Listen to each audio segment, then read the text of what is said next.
ముఖ్యంగా 6వ డివిజన్లో జగన్మోహన్ రెడ్డి గారి యొక్క నాయకత్వంలో ఈ యొక్క 5 సార్లు చేసిన సంక్షేమ అభివృద్ధి కార్యక్రమాలు, ముఖ్యంగా అభివృద్ధి కార్యక్రమాలు వస్తే 6వ డివిజన్లో ఉన్న కొండ ప్రాంతంలో మంచినీటి సరిపోయి అందిస్తాం కానివ్వండి, మెట్ల మార్గాలు వేస్తాం కానివ్వండి, రైలింగ్లు అందిస్తాం కానివ్వండి, అదేవిధంగా డ్రైనేజ్ వ్యవస్థ బాగు చేస్తాం కానివ్వండి, సామాన్య కుటుంబాలు నివసిస్తున్న ఈ ప్రాంతంలో మౌలిక సదుపాయాలు కల్పిస్తమే లక్ష్యంగా ఈ 5 సంవత్సరాలు జగన్మోహన్ రెడ్డి గారి యొక్క నాయకత్వంలో పనిచేస్తున్నారు.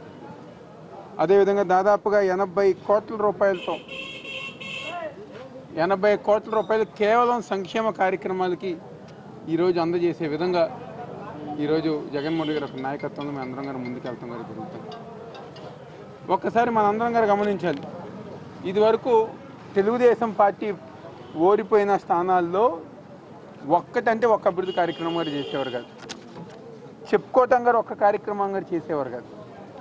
ఈరోజు జగన్మోహన్ రెడ్డి గారి యొక్క నాయకత్వంలో సంక్షేమ కార్యక్రమాలతో పాటు, అభివృద్ధి కార్యక్రమాలతో పాటు, పార్టీలకు అతీతంగా, కులాలకు అతీతంగా, మతాలకు అతీతంగా ఈరోజు సంక్షేమ కార్యక్రమాలు, అభివృద్ధి కార్యక్రమాలు జగన్మోహన్ రెడ్డి గారి యొక్క నాయకత్వంలో చేస్తున్నారు. గద్దె రామ్మోహన్ ఒక్కసారి ఆయన గమనించుకోవాలి. అంటే నేను ఒకసారి చెప్పాను గతంలో అనేక సందర్భాల్లో, ఈరోజు